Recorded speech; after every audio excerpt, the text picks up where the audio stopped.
So welcome to session number 2. I am excited to be with you here today and to be able to go over the precepts that we're going to cut through and be able to dissect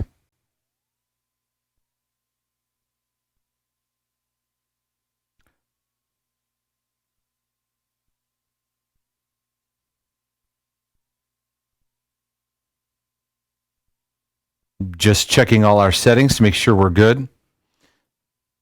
Okay, this is what we're going to do. I'm going to, in this session, I'm going to go over with you what it's going to take in the realms of physiology. Because there's 3 dimensions in how you think, there's 3 dimensions in how your body responds to thought. Because you are triune in your making. You are a spirit, you have a soul, and you live in a body. To sum up spirit, soul, and body, I want you to understand something. Your spirit, soul, and body all respond to thought. Your spirit responds to thought because you are a spiritual being that is affected by the spiritual war that's going on in your life. If you're a believer, you have the Spirit of Christ Jesus in you, but you're wrestling, you're in a war. And how does the enemy fight against you? By giving you thoughts. Everything comes down to the realm of thoughts and how thoughts work and affect your life. So we have to recognize that. That's the first thing that we have to really understand, is seeing that thoughts affect you at a spiritual level. And so when you understand that, you also understand that thoughts can affect you on a soul level. Now, when thoughts affect you on a soul level, what is that is a part of is it's the area where you're trained, you're programmed. It's the area of your life where you need the renewing of your mind. This is critical to understand because you have the spiritual war, and then whatever shrapnel or bombs or explosions hit you in your spiritual battles, just going about the day and wham, fear hits you with something, and you listen to it, and you come into agreement with it. That now settles down into the realm of your soul, and it becomes now a potential trained way of thinking and living in your life that will now affect you at that level. Whatever is now in your soul directly affects your body. Okay, so I hope you understand that. So now your body is being influenced because your body is just a responder. It's simply a responder to thought. It's a responder to the thoughts and impressions that are going on in your life. So whatever you feed your physiology with in the realm of thought is what's going to be what it responds to. And so what we're going to go into in this session is really understanding the physiology of fear. How does fear affect us on that kind of level? So that we can begin to understand it, we can begin to get some victory in it, and allow God to help us to overcome. So God, I ask that you'd help us and help us really clarify and understand how our bodies work so we don't have to just wander through life aimlessly, but we can get victory in our journey. Does that sound good? That sounds good to me. Okay, so the first thing I want to show you here is I want to show you a picture of the hypothalamus. And I don't want you to get overwhelmed by the physiology stuff, okay? Don't get overwhelmed by it. Because a lot of people say, well, I'm not into the physiology. I'm going to tell you, I keep things simple. I keep things very, very simple because I don't like people getting overwhelmed. But I want you to know how your body works because I'm a true believer that Christians, believers, we should have a good understanding of how stuff works in us so that we can get the best victory possible. You're going to see right there in the middle, the hypothalamus. Right next to it is the amygdala. Right next to it is the hippocampus. You also see the thalamus, and then you see the sensory cortex, and then a lot of that, the big stuff at the top, the cerebral cortex. The top end, if I had a pointer, I would use it. If the top end that's pink, all that like mushy stuff that you played with when you were in chemistry, that's where the long-term memory, that's where a lot of your thoughts are stored. The good, the healthy ones are there. The troublesome ones are also there. The lower end is the emotions, okay? The endocrine system, the limbic system, and all that stuff, they work with the lower part of the brain because those are the areas that store the emotional capacity of your thoughts. I want you to understand something. Every thought that you have has a corresponding emotion connected to it. And this is important because thoughts wouldn't mean anything to us if there wasn't an emotional connection. And some have great emotional connection. So for example, some of you, when you get off, when it's 4:59 at work and you look up at the clock, you start to have a positive, feel-good emotion. Why? Because you have a thought, it's almost 5 o'clock. And 5 o'clock to you is a reference for quitting, time to go home, and you get to be with your family. So that's the emotional connection. To other people, 5 o'clock, it's dreadful because they're going to have to start getting ready for maybe second or third shift or something like that. And they got to go to work. And so it's like, so it's not an exciting thing for them. It's not an exciting reference. So I want you to understand, in your brain, you have the upper part where the thought is stored, the lower part where the emotion is stored. And so every aspect of fear in your life has a storage place in those two capacities. You don't just have the thought, you have what's going on in the lower level that programs you in the ways of fear. Now, in your notes, I wrote this all out for you, so you just have it all there. God designed you with something called the fight or flight process. Okay? The fight or flight process. And I'm going to put this chart up, and as I'm talking, I'm just going to leave it up there, okay? I'll get to some of the points in a minute, but I'm just going to leave it up there as a place of reference. The fight or flight is God's design to allow you to be able to escape a genuinely cautious, troublesome, tragic crisis moment. It is only to be used temporarily. Fight or flight is not to be used long term. It's temporary.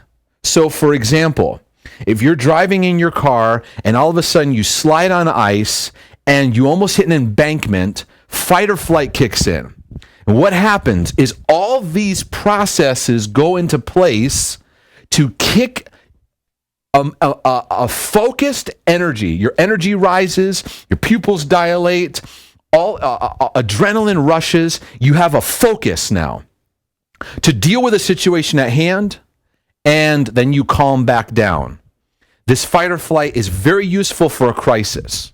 It's very useful for some kind of traumatic moment, like, for instance, a bear jumping out of the woods. If you're walking and a bear jumps out of the woods, then your system would go into fight or flight because that's exactly what it's designed to do, either fight or flight. Gear up to battle somebody or gear up to run away from somebody. Your body was made with that. God designed it. It's only for a temporary moment. And so I want to let you know this ahead of time. Most people today live with some level of fight or flight going on in their life constantly.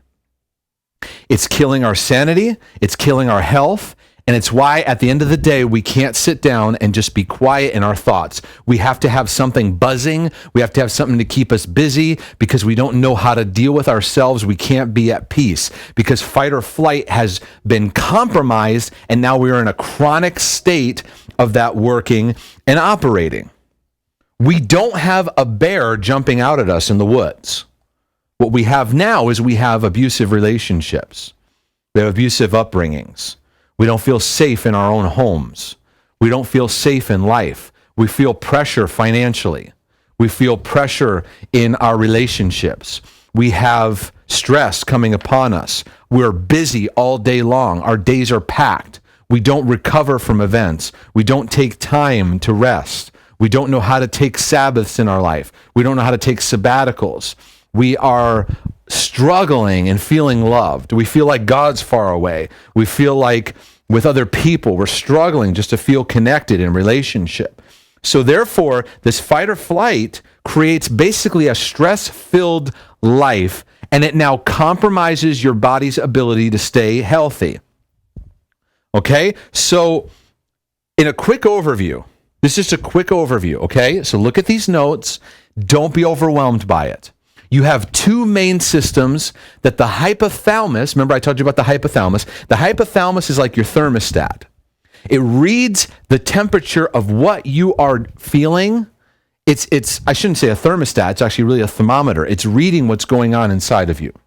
So whatever state you're in, the hypothalamus responds and sends signals to adapt to what's going on in thought. And this is very subtle. You may not be sitting there going, I'm afraid, I'm afraid, I'm afraid, I'm afraid, but you just have a low level of pressure, a low level of avoidance, a low level of not dealing with things, or guilt or shame or regret, or just wanting to please people, or whatever. Whatever those thoughts are, they create a response.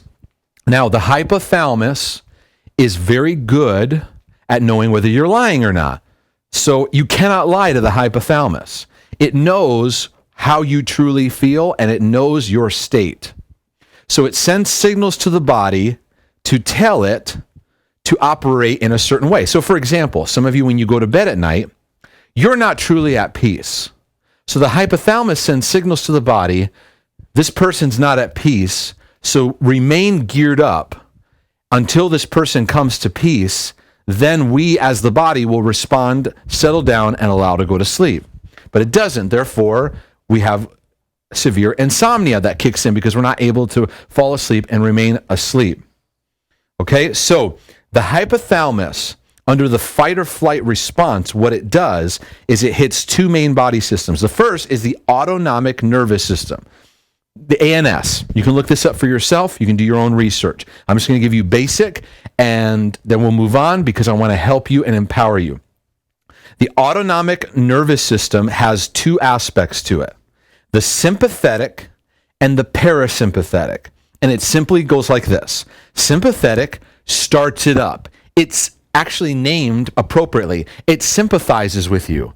Oh, Johnny's stressed out right now. Let me gear up the nervous system to help him. That's why when people say you get on my nerves, or he's got a lot of nerves, he got issues with his nerves. That's what we're talking about here. The nervous system is gearing up to deal with a specific stressor. The parasympathetic brings you back to recovery. And this is where you have a moment. You're a doctor in the ER, and a patient comes in, fight or flight kicks in because you got to focus. After surgery's done, your body calms back down, and you're at rest. Everything's okay. That's what it was really meant for. You know, little Johnny is about to jump out into traffic, and you jump out and pull his hand and go, "No, Johnny," and then you come back to peace, and you realize, "I'm okay. We're all okay." So in this process of the autonomic nervous system, you have the acceleration of the heart rate. The first signal the hypothalamus is going to send a signal to through the nervous system is heart rate. We got to increase heart rate. And that's why the heart conditions are the biggest disease pattern in life, because that's the first signal. It's the first organ. It's the first system that gets tapped on, is the circulatory cardiovascular system. Because any kind of stress, high or low level, if it's chronic, has a long-term effect on a person. That's why I'm a big proponent on we need to put all hands on deck and having good stress response recovery. We need to have in our daily habits and practices things that we're doing to bring our body back to the peace that we need, or else we're going to suffer the consequences long-term. The second thing is we have the dilation of coronary arteries to deal with increased heart rate. So in other words, the coronary arteries are increasing in size because the pressure is increasing. Now, over time, that puts a lot of wear and tear on those tubes. You also have dilation of bronchial tubes to deal with increased breathing, the respiratory system. Now, I'm going to kind of fast forward because down at the bottom of this page, you have a bunch of audio teachings, and I go further into how the body reacts, how it responds. I go into further insights because I actually break down the whole body, and I go area by area of breaking down where fear is often a root issue in compromising the body's health in that area. So, for example, I minister to so many people who, for example, have asthma.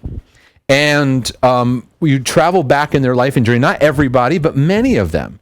And there's often a fear-rooted issue in their life. In fact, we often find there's a fear of abandonment issue in their life. They've had abandonment. And so in some area of their life, they've experienced a traumatic moment Maybe they fell into a pile of leaves, and then no one was there, and so they have a combination of feeling abandoned with a stimulus of all the dust from the leaves, and then they have an asthmatic issue in their life and in their journey. I'm just telling you, it's a pattern we find, and we find it to be very helpful for people to really overcome their fear issues and overcome those areas because, listen, it's just helpful to have more peace in our life. And a lot of this stuff stays under the radar and stays under the our observation or awareness because we're very good at like tucking things away. The brain is very good at, and this is a kind of a negative thing, but the brain is very good at just kind of taking stuff and pushing it aside. Why? Because it's only meant to focus on a couple things at a time. And if you're not somebody who's self-aware and aware of what makes you tick and what influences you, if you don't have discernment, then that stuff that's deep-rooted, that's been affecting your life will just stay under the radar for a long time, but it'll break down the body. So the wear and tear that this has, body fluid is regulation is affected. In fact, you can often get bloated and retain water because you're under a lot of stress. You can develop a lot of belly fat over time. It certainly affects your appetite and so forth. I'll get to that in a second. The second area that hypothalamus hits is the endocrine system. And the endocrine system is going to release this hormone called cortisol. Do your research on cortisol because cortisol release, as it increases in your body, it's the chemical that's going to send signals to pull resources from the other body areas. So going back to the bear jumping out of the woods, if the bear is jumping out of the woods, you don't need to eat at that moment. You need to run from the bear. So cortisol sends a signal to your digestive tract saying, I need the energy from the digestive tract to use in other areas. It's resource allocation is what's taking place here. So adrenaline kicks up. So you have like a decrease in salivation. You have am I saying that word right? Salivate. A decrease in that. Your pupils dilate. There's a signal sent to the kidneys for adrenaline to kick in. Your digestive system shuts down, and your reproductive system gets pulled from. Why? Because you don't need to make a baby right now. You don't need to have sexual relations with your spouse. You need to run from a bear. The biggest one here that you need to understand is chronic stress, fear affecting us at any kind of level on a consistent basis will wear down our immune system. And we are often compromised in our immunities because of broken areas in our life. There's a scripture in Proverbs 17:22 that says this: a merry heart does good like a cure, but a broken spirit dries the bones. What's in the bones? The marrow. What's in the marrow? Red blood cells, white blood cells. The origin of our white blood cells, our immune system. I want you to understand brokenness in your spirituality, where you have a broken heart. It will cause your immune system to be compromised.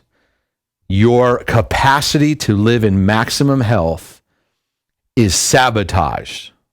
And so what I want you to understand in this session, and any takeaway beyond just some of the medical jargon, is that chronic fear at many levels will cause your body and your fight or flight system to get hijacked. And so I deal with a whole range from mental anxiety disorders to then physical disorders, heart disease, digestive tract issues. A big one today is chronic fatigue because of the wear and tear on the body from the brokenness in our lives. The thyroid issues up and down because of the effect of life on our hearts. And so I'm going to go to the next slide here because this will help you to see that when we're in this stage of fight or flight and we're not dealing with it, the first stage is the fight or flight kicks in. We should really never be past stage one. But most of us then end up moving into stage two, which is the resistance stage. Now we're in long-term fight or flight. This is just happening too much. We're now living a stress-filled life. We don't call it fight or flight. We just call it, I'm stressed. I got a lot going on. Here's the other buzzword. I'm busy. Oh, I'm just busy. I'm just busy. What we're doing is we're killing ourselves, and we're not giving ourselves the greatest capacity for health. And then number 3 is the exhaustion stage. At this point now, the immune system's abilities to flourish are not at their capacity. It's shot. The body's ability to attack disease. So now you're more open season to things like viruses. That's why people who have high stress in their life often get infections, because they're not at a great mental state. They're not at the best place in their heart and life. And you could be open to anything from cancer to all kinds of invaders, because your immune system was designed to fight things off. But in those specific cases, it's compromised. And anyone who knows anything about medicine knows the majority of issues, illnesses, and syndromes come about because of a compromised immune system. The immune system's supposed to do its job, but it's not. And one of the huge influential reasons is the fear factor. So we don't have bears jumping out in the woods. We don't necessarily have these kind of fears that I mentioned in the beginning. But what we do have is we have the kind of fears of our life, how we feel about God, how we feel about ourselves, and how we feel about people around us. So what I want us to do is, when we're looking at this, is this a state that you're living in on a regular basis?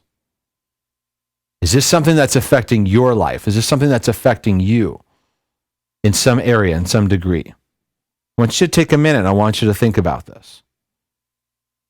Okay?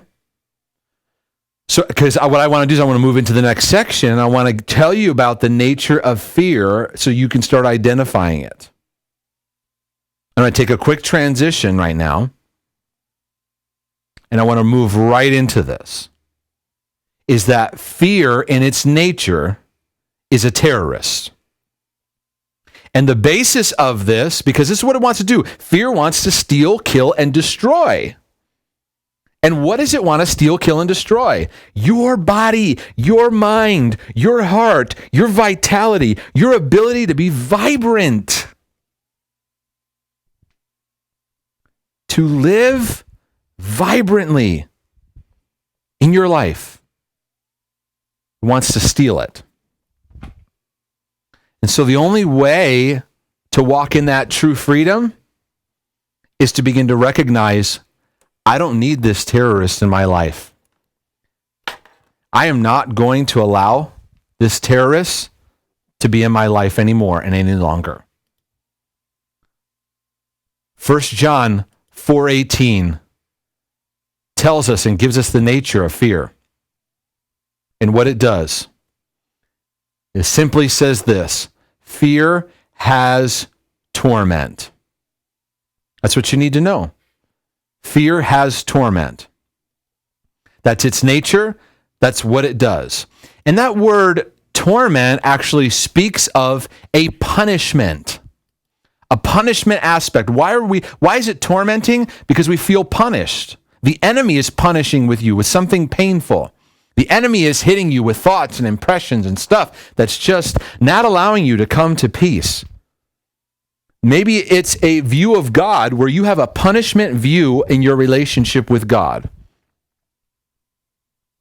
And now this is over time compromising your body's ability to stay healthy, to stay whole, to be able to walk in the peace that God has for you. Some of you today need to get set free of a fear of damnation. You're afraid that God's going to damn you to hell. Some of you today need to get free of, in your relationships, you were under punishment constantly. And you never felt loved. And now you use that in relationships and you punish other people. And you don't allow love to be the number one flow in your dynamic of interaction and connection. The torment of fear, and I want you to understand this, the torment of fear causes you to narrowly focus. And you need to know and understand that pretty much all of your life is determined by what you focus on. What you focus on grows. Write this down in your notes. What you focus on grows. So if you continue to grow on the hope that God has for you, the love that he has for you, that's what's going to grow. If you continually focus on what's going to go wrong, that's what's going to happen. In fact, there's a very convicting thing that Job said when all the stuff kicked up against him. He said, "That which I feared has come upon me." Now, theologians have been debating for centuries on Job and his life and in his journey. I'm not trying to explain it all. What I am trying to tell you is that there was an admission in his heart. Everything that I'm seeing happen, I was afraid of it happening. And so we have a decision in our lives of what we're going to focus on. Are we going to focus on being afraid, or are we going to focus on what is on the other side of those fears and what could happen that God could do that could be great? Because listen, it's easy to go negative. It's easy to look at everything to be afraid of. It's easy to focus our attention on that. At what point are we going to start shifting our attention and saying, you know what? I'm not going to argue with this, because the torment of fear, it wants to speak in a loud megaphone to get your attention, to keep your attention. And here's the language that it uses. Write this down. It's the language of what if. It's the language of what if. What if this happens? What if that doesn't happen? What if this doesn't work out? What if I don't? And so it's constantly projecting the things you don't want to have happen. And I want to give you some advice on this. Some very important advice. And it's this: don't try to argue with fear in your thoughts. Modern culture has been trained to argue with fear. So we're always listening and hearing and dealing with these thoughts. So we try to argue, we try to rationalize ourselves into peace. And I'm going to tell you something. The enemy knows that if you argue with it in one way, it comes around in another way. So if you say, it says you better watch out for your finances, and you look at your finances and you're like, oh, I better be concerned. Let me deal with this to resolve the fear.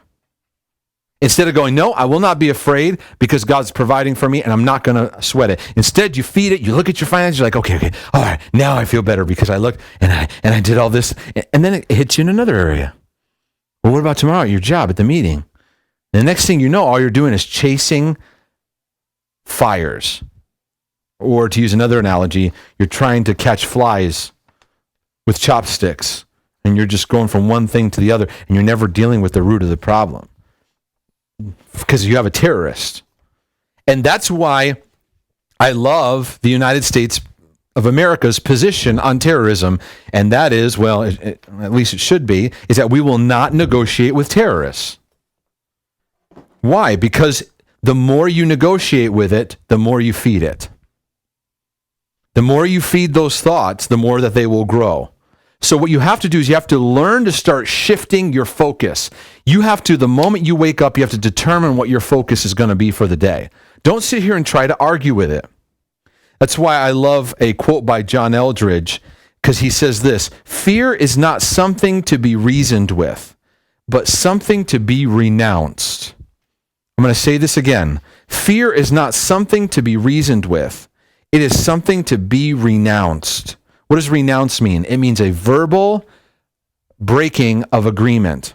That I break agreement with you, fear. Renouncing is a powerful experience. I'm going to teach you about that in upcoming sessions. But fear, what it'll do is it brings up the past and it keeps you glued to it. It says this will happen again and again and again until you develop your protective barrier, until you get your protective ability to okay, I gotta listen to this thing until I feel better, and then you never feel better. You never feel safe, which leads us into the realm of worry, because worry is a form of torment. And I want you to understand something when it comes to torment, because some people say, I'm not under torment. Any form of thought that is not from God is some level of insanity. It's a level of insanity, and it's a level of torment. Anything that keeps you from being at ease. Jesus said this, he said, take my yoke upon you and learn from me, because my yoke is easy, it's light. There's a yielding.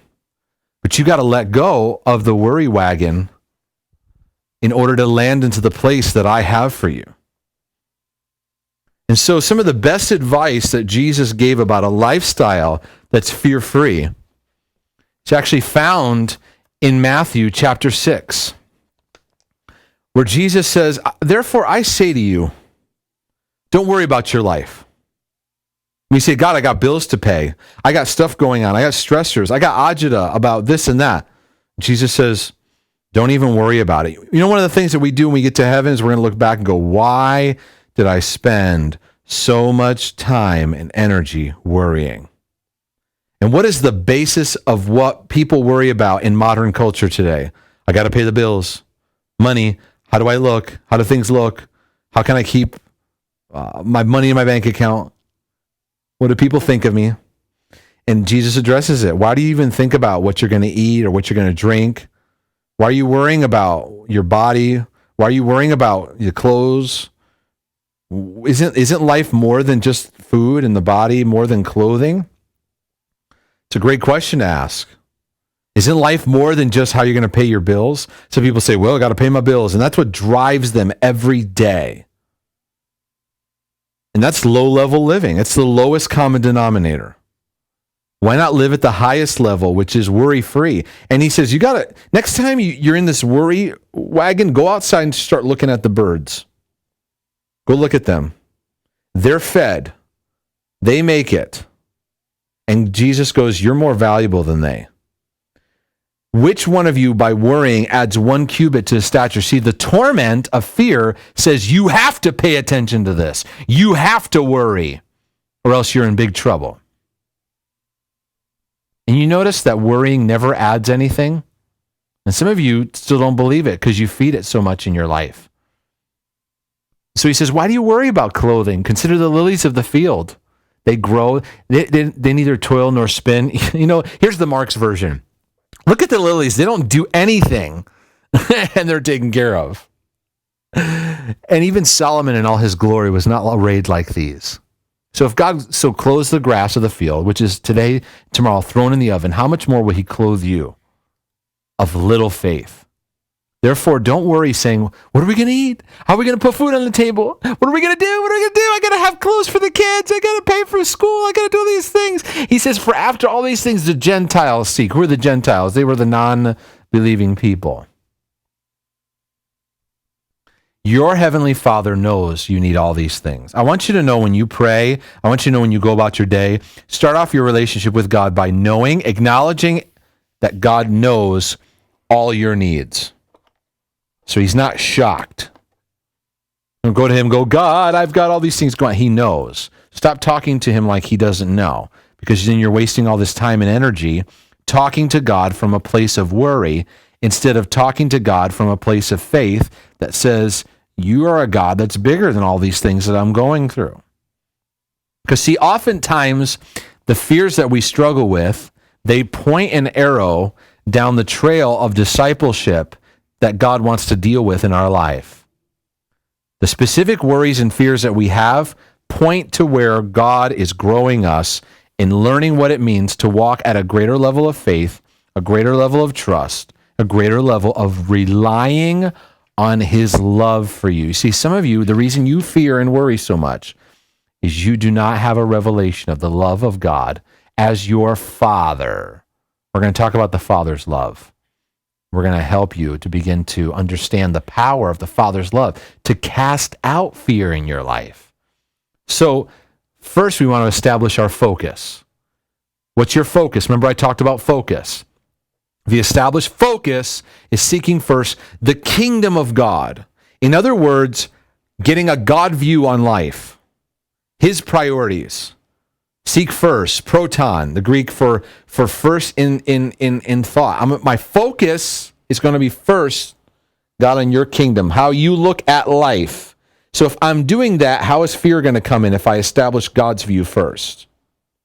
And his righteousness. So that's his nature operating in all things. And then the other stuff's going to be added on to you. So part of your deliverance from fear, write this down, is number one, reestablishing your focus. Number two is putting in proper priority the things of life. because you worry about what people think because you put the value of what people think way higher than God. And you need to seek first the kingdom. You need to seek first what he thinks. You worry about making mistakes because you haven't rested in the Father's love for you and that you don't have to be perfect. You carry people's burdens and all this stuff stacks up on you because you're carrying stuff God's not told you to carry. So therefore, don't worry about tomorrow, for tomorrow will worry about its own trouble. Sufficient for the day is its own trouble.